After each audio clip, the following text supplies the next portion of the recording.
ETF index mutual funds నేర్చుకుని stock మార్కెట్లో రాణించాలనుకుంటున్నారా? వెంటనే ఈ నెంబర్కి కాల్ చేయండి. నమస్తే, welcome back to Suman TV. Present మనతో పాటు ఉన్నారు ఎనలిస్ట్ డాక్టర్ నంది రామేశ్వరరావు గారు. నమస్తే సార్. నమస్తే. సార్, ట్రంప్ గురించి మాట్లాడుకుంటే నేను ట్రంప్ అనగానే మీకు కోపం వస్తుందేమో. అంటే ట్రంప్ వచ్చినప్పటి నుంచి ఒకటే వీడియోలు మాట్లాడుతున్నావు నవీన అని చాలా వీడియోస్లో మీరు చెప్తూ ఉన్నారు. అంటే మళ్ళీ ఎందుకు అడుగుతున్నానంటే రీసెంట్గా ఒక వార్త వచ్చింది సార్.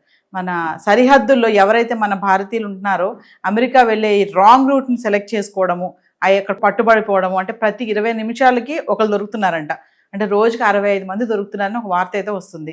అంటే ఎందుకు ట్రంప్ ఇట్లా వాళ్ళని పట్టుకోవడం జరుగుతుంది, మన వాళ్ళు ఎందుకు ఇలా ఒక రాంగ్ రూట్లో వెళ్ళడం చేస్తున్నారు అని అంటే ఏదో ఒక విధంగా అమెరికాలో వెళ్ళి పడిపోవాలి అనే ఆలోచన అంటారా? ఆ వెళ్ళే మార్గంలో కూడా చాలా కష్టాలు నష్టాలు కూడా ఉంటాయి కదా, ఒక్కసారి దాని గురించి మాట్లాడుతారు. రియల్ ఎస్టేట్లో నేను మాట్లాడినప్పుడు చాలాసార్లు చెప్పాను, రియల్ ఎస్టేట్లో ఎదగాలంటే భూమాతంత పేషెన్స్, ఆకాశం అంత ఆశ ఉండాలని. ఆశ అత్యాశకి వెళ్తే పర్వాలేదు, అత్యాశ దురాశకి వెళ్తే మొత్తానికి కొలాప్స్. ట్రంప్ గారు ఏంటంటే తీగ లాగితే డొంక కదిలింది నాకు సామెత ఉంది. ఆయన ఏంటంటే ఇవాళ మీరు ఈ విషయం చెప్పడం అనేది పెద్ద నాకు ఆశ్చర్యకరంగా లేదు, ఇంకా ముందుకు చాలా రానున్నాయి. సో ఇది నథింగ్ సర్ప్రైజ్ టు మీ. మీకు యాంకర్గా మీకు సర్ప్రైజ్ ఉంటుంది, నాకైతే సర్ప్రైజ్ లేదు.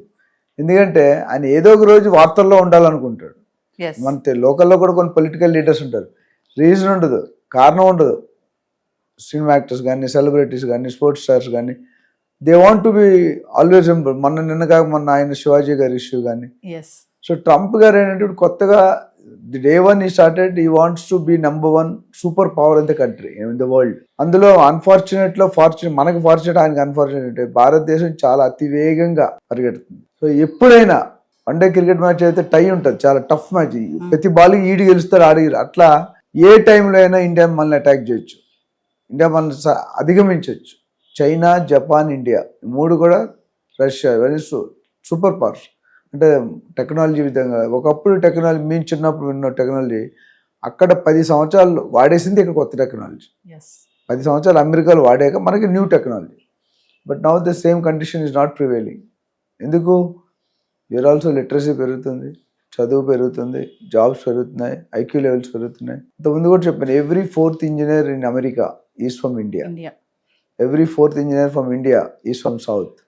Every 4th engineer from South is from United Andhra Pradesh. ఇది analysis. Similarly with doctor and other restaurant people. So ఈ కొత్తగా ఈ వీసాని పోస్ట్పోన్ చేశారు 2027 సంవత్సరానికి. ఆల్రెడీ గత 1 yearగా ఎన్నో వీసాలు రద్దు చేశారు, వాయిదా వేసుకుంటూ వచ్చారు. ఇప్పుడు 12 నుండి 16 నెలలు, 17 నెలలు పోస్ట్పోన్. అంటే ఇంకెవరు రావద్దు అని డైరెక్ట్ మక్కుమే చెప్తున్నాడు. అంటే ఇల్లీగల్ ఇమ్మిగ్రెంట్స్ అందరినీ కూడా అరికట్టాలి. ఎందుకంటే ట్రంప్ ఎప్పుడైతే వచ్చారు అధికారంలోకి, ఫస్ట్ సైన్ చేసిన ఎగ్జిక్యూటివ్ ఆర్డర్ కూడా ఇదే కదా సార్. ఎలక్షన్ గెలిచిందే అది నినాదం. అండ్ ఇక్కడ లోకల్గా మీరు గమనించాల్సిందంటే సొంత దేశస్తులు, అంటే own residents of America are not happy with mister Trump. ఎందుకంటే మనం ఎదుటోడు సామెత ఉంది, నాకు ఒక్క కన్ను తీసినా పర్లేదు, ఎదుటి అమ్మాయికి 2 కళ్ళు తీసాను. అంటే నాకు లాస్ అయినా పర్లేదు. ఎంత లాస్ అంటే 80% ఆఫ్ రెవెన్యూ ఇస్ లాస్. ఈ లాస్ట్ 1 yearలో ట్రంప్ గారు వచ్చిన తర్వాత ఇండియన్ పేరెంట్స్, ఇది చాలా వాల్యుబుల్ ఫిగర్, 55,000 కోట్లు సుమారు మిగిలిపోయారు ఇండియాకి. అంటే అంత రెవెన్యూ యూఎస్కి వెళ్ళాల్సింది వెళ్ళలే. యూఎస్ అనేది మోజు. అంతకుముందు కూడా నీకు ఒకసారి చెప్పాను, బ్రహ్మానందం గారు సినిమాలో ఉంటాడు, బ్రహ్మానందం ఎంఎస్ అని ఉంటాడు. ఆ అత్తగారు ఎంఎస్ అంటే మంచి డాక్టర్ కదా అని పిల్లని ఇచ్చారు, పెళ్లి చేశారు, కట్నం ఇచ్చారు, అయిపోయింది. అప్పుడు అమెరికా 5 కోట్లు 10 కోట్లు కట్నం. ఒకరోజు అమెరికా వెళ్ళారు బ్రహ్మానందం గారు, బెంచ్ కార్లు దిగారు. మళ్ళీ వచ్చాడు, సైలెంట్గా కూర్చొని లోనికి వెళ్ళాడు, బాత్రూమ్ స్వీపర్ డ్రెస్ వేసుకొని వచ్చాడు. అర్థం కాలేదు, నువ్వు ఎంఎస్ అన్నా, మెయిన్ స్వీపర్ అన్నాడు. అంత క్రేజీ ఉండేది అమెరికా అంటే. ఇప్పుడు ఆ క్రేజీ కాస్త మన వాళ్ళకి ఇంట్రెస్ట్ పోతుంది, ట్రంప్ కూడా పోగొడుతున్నాడు. They don't want other country, not only India, మిగతా కంట్రీలు కూడా, మెక్సికో, జపాన్, చైనా, ఇండోనేషియా అన్నిట్లో కూడా ఇల్లీగల్.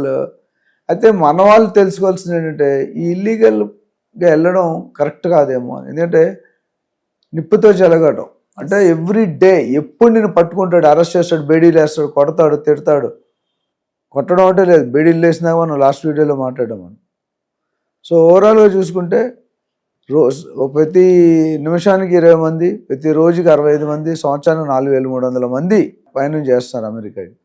సో దీంట్లో ఎంతవరకు తగ్గుతుంది, ఎంతవరకు పెరుగుతుంది, the situation will come, we have to wait and watch. అంటే దీన్ని డంకీ రూట్ అని కూడా అంటారు కదా సార్. మనం గతంలో ఒక వీడియో మాట్లాడుకున్నాం.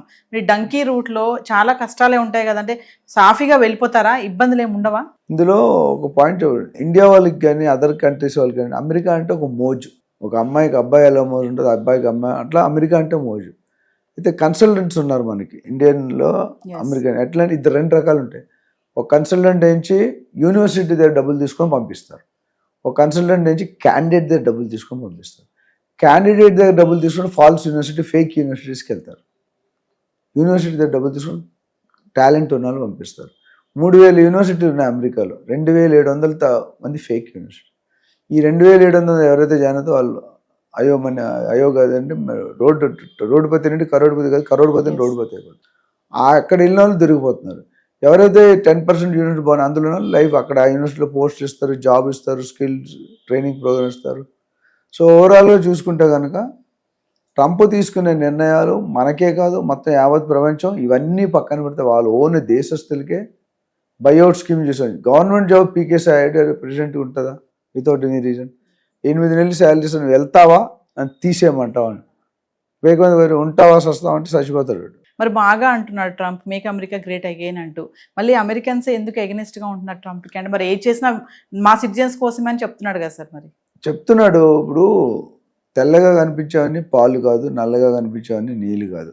బయటకు చెప్పేది ఒకటి, లోన జరిగేది ఒకటి. ఎందుకంటే ఓట్లు గెలవడానికి వాళ్ళకి మెప్పిస్తాడు, ఇంటర్నల్గా వాడిని పగాటు తెచ్చుకుంటాడు. అండ్ ఆయన ఏంటంటే 150 సంవత్సరాలు దాదాపు 150-120 years నుండి ఎవ్వరూ చేయలేంది నేను చెయ్యాలి. మంచిగా చేస్తే అందరూ అప్రిషియేట్ చేస్తారు, కానీ చెడ్డగా చేస్తున్నాడు, నెగిటివ్గా చేస్తున్నాడు. దానివల్ల the opposition is coming from the own country. So ఏదేమైనా అక్రమంగా వెళ్తే మాత్రం అక్రమంగా మనం వెళ్ళడం ఆపుకోవడం కూడా మంచిది ఇండియన్స్. ఎందుకంటే India has a talent, power, knowledge, divine అన్నీ కూడా ట్రెడిషన్ ఇవన్నీ మనకు మించి చాలా దేశాలు లేవు. ఇంత గడబడైనా సరే కూడా భారతదేశం 50% ట్యాక్స్ చేసినా they are still able to survive. So మనకు అంత సత్తా ఉన్నప్పుడు మనం let us prove, let us develop our own country. Thank you, sir. Thank you.